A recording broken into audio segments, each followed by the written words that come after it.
Bonjour à chacun, à chacune d'entre vous. Ici Paul-André Durocher, archevêque de Gatineau et administrateur apostolique de Mont-Laurier. Depuis quelque temps, à tous les jours, je présente un peu les lectures que nous propose la liturgie pour la messe quotidienne, avec quelques commentaires. Et depuis Pâques, nous faisons la lecture comme première lecture des Actes des Apôtres et comme l'évangile de Saint Jean. Et alors que nous nous préparons à lire les chapitres 14, 15, 16 et 17 de ce grand livre, nous sommes au milieu de la 4e semaine après Pâques et nous allons lire ces chapitres jusqu'à la Pentecôte. J'ai pensé qu'il serait bon de prendre un recul pour essayer de comprendre ces chapitres qui forment le dernier discours de Jésus.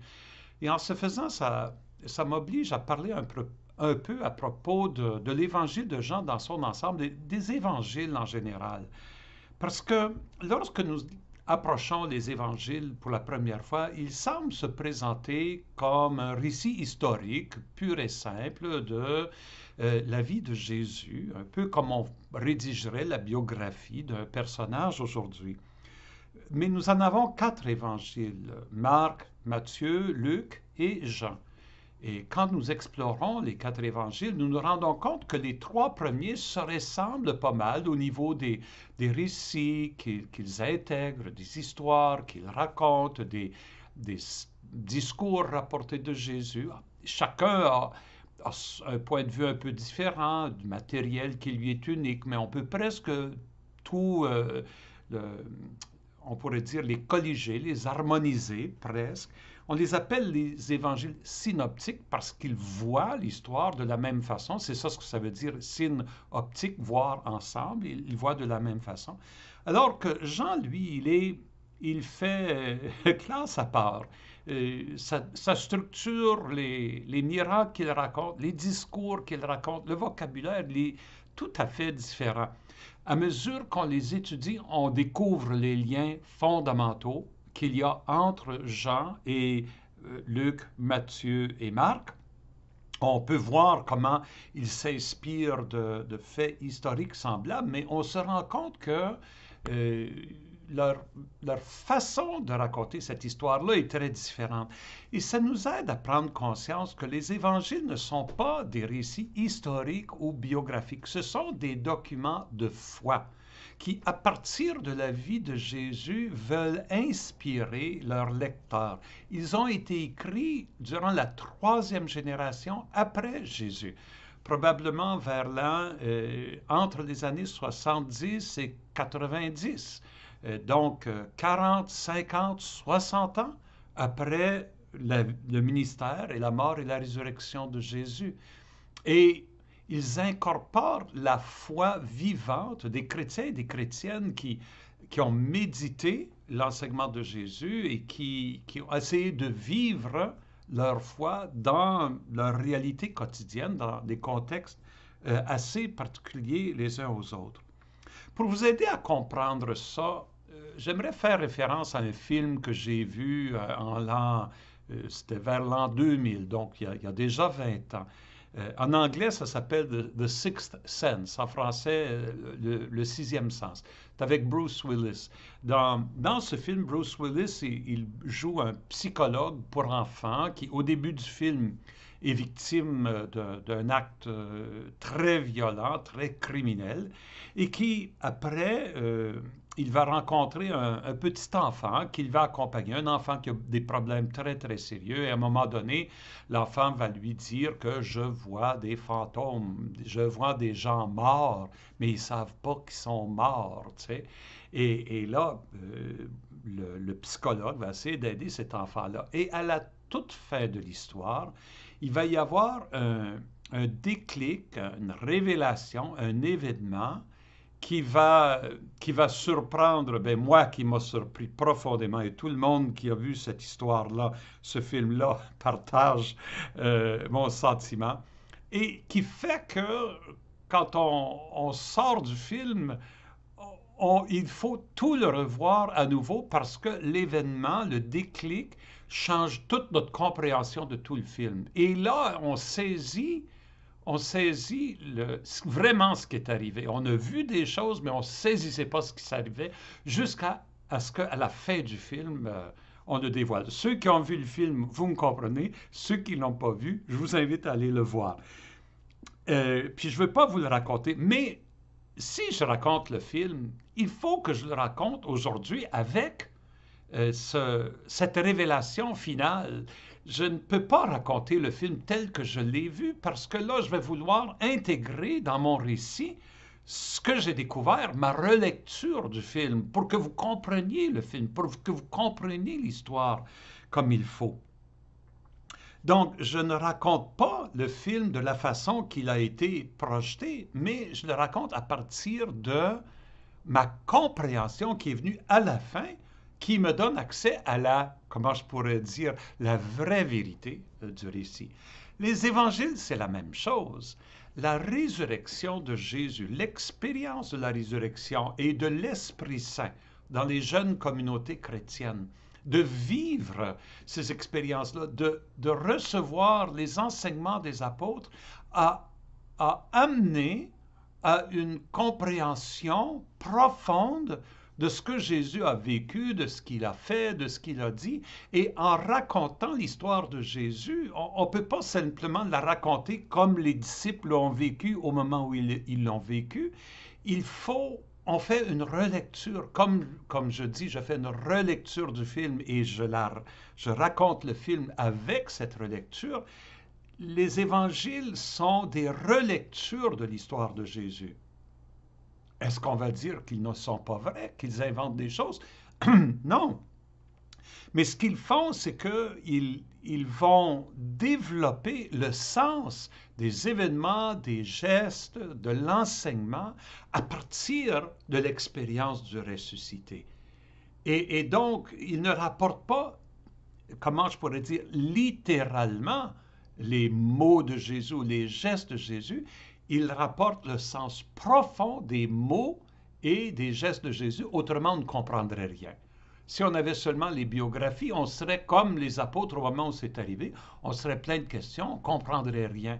C'est l'expérience de la résurrection qui aide à comprendre, et c'est ça ce qui fait que les évangiles ont cette forme qu'ils ont.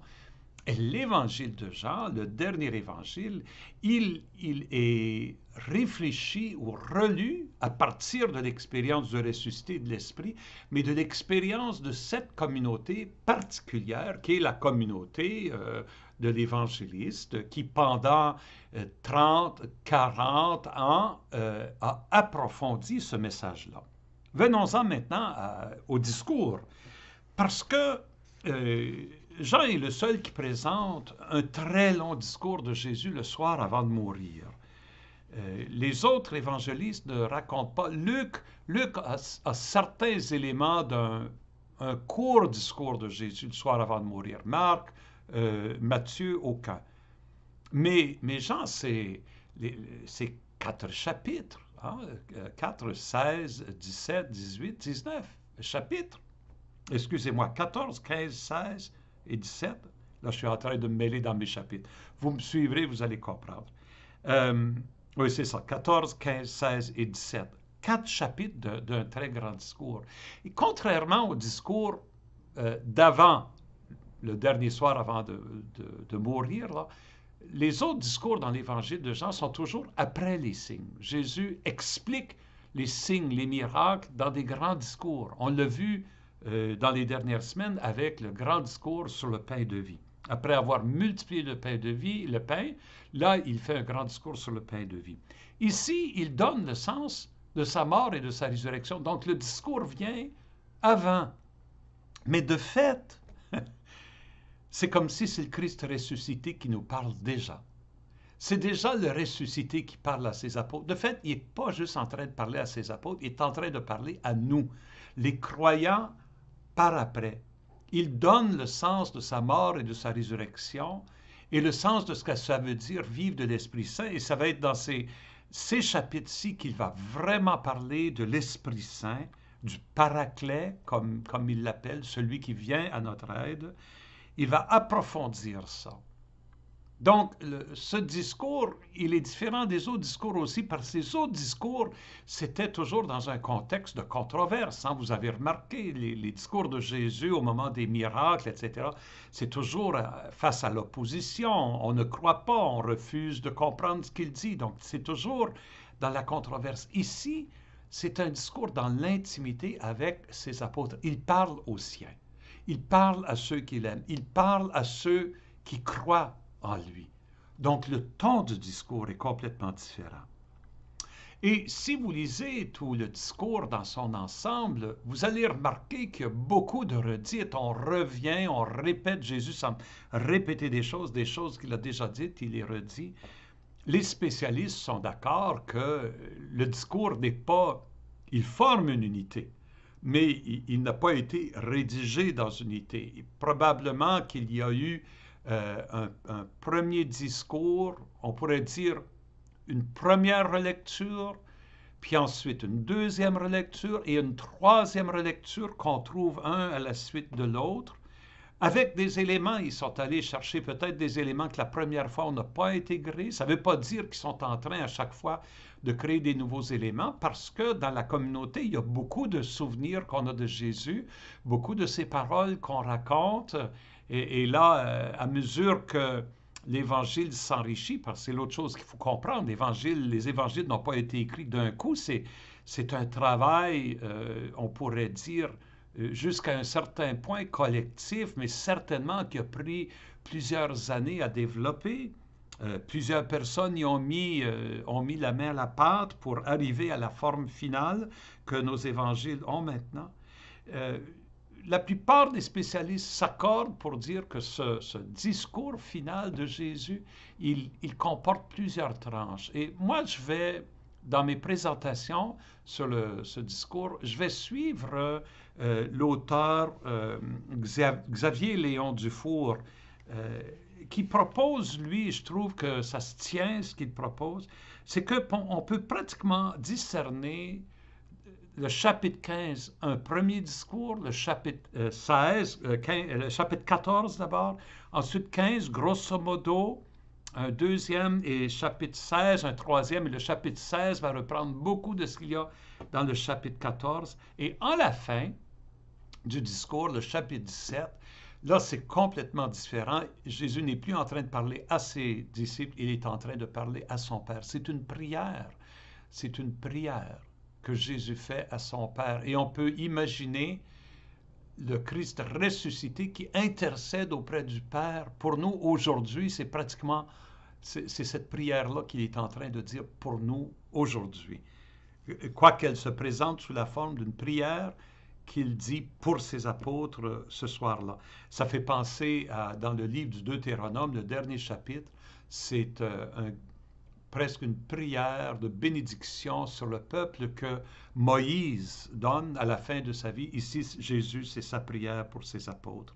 Et dans les 3 chapitres du discours, on va dire, le 14, 15, 16, dans le 14e, il va parler de l'Esprit Saint, mais surtout comme l'Esprit qui assiste et qui enseigne. Dans le chapitre 15, on voit des échos de la communauté. Il y a des controverses, il y a des difficultés, surtout avec les Juifs de cette époque-là. Le christianisme et le judaïsme sont en train de prendre deux chemins différents. Et comme peut-être deux jumeaux qui se séparent, parfois il y a de la chicane. Puis malheureusement, ce conflit-là a marqué l'histoire du christianisme et du judaïsme. Mais on commence à voir ça dans le texte, dans le chapitre 15, et l'Esprit est présenté comme celui qui vient aider les disciples à témoigner de Jésus, même dans le conflit.